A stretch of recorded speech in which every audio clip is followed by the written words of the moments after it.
আসসালামু আলাইকুম। আমাদের বাসার পাশে একটা কুয়া আছে। এই কুয়ায় মোটামুটি ভালোই মাছের আনাগোনা দেখলাম। আজকে এই কুয়াগুলো আমরা সেচ দিয়ে মাছ ধরবো। এজন্য আমরা মোটরের সাথে একটা পাইপে সংযোগ করে নিলাম, কারণ আমরা মোটর দিয়ে এই পানিটা সেচ করব, কারণ এখানে পানির পরিমাণটা অনেক বেশি, হাত দিয়ে সেচ করা সম্ভব না। এখন সরাসরি এই মোটরটা আমরা কুয়ার ভিতর দিয়ে দেবো। তো এই মোটরগুলো হচ্ছে পানির ভিতর দেওয়ার পর অটোমেটিক এটা সেচ করে নিয়ে এই পাইপের মাধ্যমে পানি ওই পাশে সরিয়ে দেয়। তো এখন আমরা সরাসরি এই কুয়োর ভিতর নামবো এবং এই কুয়োর ভিতর যে জায়গায় বেশি পানি আছে ওই জায়গায় আমরা মোটরটা সেট করব, কেননা সমস্ত পানি ওই যে জায়গায় ঠালা সেই জায়গায় যোগ হয়। মোটর বসানোর পর এখন আমরা পাইপটাকে বিপরীত পাশে দিয়ে দেবো, যে পাশে আমরা পানি শেষ করে ফালাবো। তো সোজা করে একদম ভালোভাবে দিয়ে দেবো, যেন কোনো বাধাগ্রস্ত না হয়। যদি কোনো বাধা পড়ে তাহলে কিন্তু পাইপটা ফেটে যাবে, একটা রিস্ক আছে। মোটরটা একটা খুঁটি দিয়ে আমরা ভালোভাবে বেঁধে দিব, কেননা এই মোটরটা যেন কাত হয়ে না পড়ে চলমান অবস্থায়। এখন মোটরের সাথে আমাদের বিদ্যুৎ সংযোগ দেওয়ার সাথে সাথে স্টার্ট হয়ে যাবে। তো মোটর বসানো শেষ এবং পাইপও সোজা করা শেষ। মোটর চালু দিয়ে দিলাম। মোটর চালু দেওয়ার সাথে সাথে অটোমেটিক কিন্তু শেষ হচ্ছে। তো এখন যদি আমি মাথায় যাই পাইপের, তাহলে মোটামুটি ভালোই পরিমাণ পানি বের হচ্ছে। মোটরটা অনেক ভালো, এই জন্য স্পিডও অনেক ভালো পানির। দেখুন কিভাবে পানি আসছে, খুব দ্রুতই সেচ দেওয়া হয়ে যাবে। তো এই পাশে আমাদের মোটর চলতেছে, তো আমরা এই পাশে গিয়ে অন্য কাজ করব।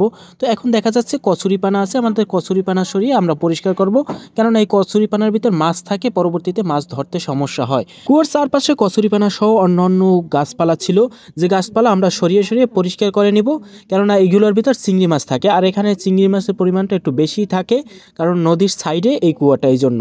তো এখানে পাশাপাশি ঝাইল ছিল, আমরা ঝাইল সরিয়ে উঠিয়ে নিব, কারণ এই ঝাইলের ভিতর মাছ থাকবে। আমাদের মাছগুলো সব এক জায়গায় যেন এসে পড়ে। কথা বলতে বলতে মোটামুটি ভালো পরিমাণ পানি শেষ, অনেকটাই কিন্তু মাটি দেখা যাচ্ছে। তো কিছুক্ষণ পরেই কিন্তু এখন মাছ দেখা যাচ্ছে। এখানে চিংড়ি মাছের পরিমাণটা বেশি, চিংড়ি মাছগুলো ক্যামেরায় ভালো দেখা যাচ্ছে না, বড় মাছের পরিমাণ কম। দেখুন এখানে অলরেডি আমি একটা চিংড়ি মাছ পেয়ে গেছি। চিংড়ি মাছের সাইজগুলো মোটামুটি ভালোই। এখানে আমি প্রথম মাছটাই ভান্ডে রাখলাম। এছাড়াও আনাচে কানাচে মোটামুটি ভালোই মাছ দেখা যাচ্ছে, শুধুমাত্র চিংড়ি মাছের পরিমাণটাই বেশি। এখানে পেয়ে গেলাম একটা শাকার মাছ। এই মাছগুলো কিন্তু ঢাকা থেকে আসছে, মূলত ঢাকায় এই মাছগুলোর পরিমাণটা বেশি। তো এই মাছগুলো আমাদের জন্য ক্ষতিকর, এটা আমি ফেলে দিব, এগুলো খাওয়াও যায় না। যাই হোক, আমি অন্য মাছ ধরবো, দেখি অন্য কি মাছ আছে। এখানে দেখুন এই একটা মাছ পেলাম, মূলত হাঁসরা মাছ এবং চিংড়ি মাছ মিক্স করা। তো আমি এগুলো ভান্ডে রাখবো। তো আমি হেল্প করি মাছ ধরায়, মূলত এখানে আমার ছোট ভাই আছে এবং পাশাপাশি আমার আব্বু আছে, তারা মাছ ধরতেছে।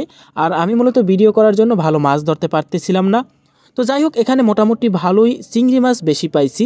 তো চিংড়ি মাছে একটু দাম বেশি এবং চিংড়ি মাছ খেতে কিন্তু মজা। তো এখানে মাছ ধরার শেষ পর্যায়ে ছিল। এই মুহূর্তে মোটরটা কিন্তু বারবার স্টার্ট দেওয়া এবং বন্ধ করা লাগতো।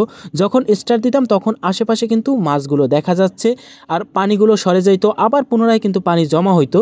যারা একদম গ্রামের, তারা সেচ দেওয়ার সময় অবশ্যই দেখছেন যে শেষ সময় বারবার মোটর স্টার্ট দিতে হয়, অফ করতে হয়। তো আমি মোটরের পাশেই ছিলাম।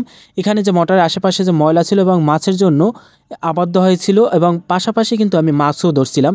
এখানে যে এই সাইজওয়ালা চিংড়ি মাছগুলো, এই মাছগুলোর পরিমাণটা বেশি ছিল। তো যাই হোক, মাছগুলো আমি একটা একটা করে ধরতেছি পাশাপাশি, যেহেতু এখন পানি এসে পড়তেছে, এই জন্য আমি মাছ আশেপাশে দিয়ে ধরতেছি। দেখুন এখানে চিংড়ি মাছ, শুধুমাত্র চিংড়ি মাছ, চিংড়ি মাছের সাইজগুলোও কত ভালো। তো এখন মাছ ধরার শেষ পর্যায়ে আবার পুনরায় শেষবারের মতো আমরা একবার মোটর স্টার্ট দিব, কারণ মোটরের আশেপাশে অনেক পানি জমিয়ে গেছে এবং মোটরের ভিতরেও পানি। তো এখন স্টার্ট দেওয়ার সাথে সাথে আবার কিন্তু মাছের স্রোত দেখা যাবে, মানে যে মাছগুলো সব এই ঠালাটা এসে জমায়। যেহেতু আমরা প্রথমে ঝাইল এবং কচুরিপানা সরিয়ে নিয়েছিলাম, সব মাছগুলো এই জায়গায় এসে পড়ছে। তো এই জন্য এই জায়গায় মাছের পরিমাণটা বেশি। তো এখন দেখুন মোটরের পানি টান দেওয়ার সাথে সাথে মাছগুলো একদম পাশে চলে আসছে এবং এখান থেকে আমরা মাছগুলো কিন্তু ধরে ফেলতেছি। তো একটা একটা করে ধরে আমরা মাছগুলো ভান্ডে রাখতেছিলাম এবং আবার পুনরায় কিন্তু পানি জমিয়ে গেছে। তো মূলত শেষ সময়, তো এই জন্য বারবার পানি জমিয়ে যায় এবং বারবার আমাদের মোটর স্টার্ট দিতে হয়। তো এই জন্য একটু কষ্ট হয়ে যায় শেষ সময় মাছ ধরাটা। এখন আমাদের মাছ একদম ধরা শেষ, কারণ আশেপাশে কোনো মাছ নাই, আমরা বারবার চেক করে দেখছিলাম। তো এখন আমরা এই যে পাতিলে আছে, যে পাতিলে আমরা মাছ রাখছিলাম বালতির ভিতর, সেই বালতিটা এখন নিয়ে দেখব যে আসলে কি কি মাছ পাইলাম। এবং এই মাছগুলোর ভিতর কাদা আছে, এই কাদাগুলো আগে প্রথমে ধুয়ে নিতে হবে। তো আমরা যে ঝার্জি ছিল, সেই ঝার্জির ভিতর মাছগুলো রাখার পর এই ঝার্জি দিয়ে মাছ ধোবো, নাহলে মাছ যেহেতু তাজা, এই জন্য লাফ দিয়ে চলে যেতে পারে। তো ঝার্জির ভিতর মাছ রেখে আমরা ধুয়ে ফেললাম। তো ধুয়ের সাথে সাথে মাছগুলোর কিন্তু দেখা যাবে, দেখুন এই আমরা মাছ পাইলাম। তো এই মাছগুলো, চিংড়ি মাছগুলো যে আছে, এই চিংড়ি মাছগুলো কিন্তু অনেক সাইজ বড়, এবং এখানে আমরা আলাদা আলাদা করছি চিংড়ি মাছ, দেখুন ছোট বড় আলাদা করছি। মোটামুটি এখানে ভালোই মাছ পাইছি। আপনারা কমেন্ট সেকশনে জানাবেন আপনাদের এলাকায় মাছ কয়টার যে দাম কত হতে পারে। আর এই তাজা মাছ খাওয়ার মজাই আলাদা। নিজে ধরে আজকে এই মাছ দিয়ে ভাত খাবো, এটার যে আনন্দ এটা কিন্তু একদম উপভোগময়।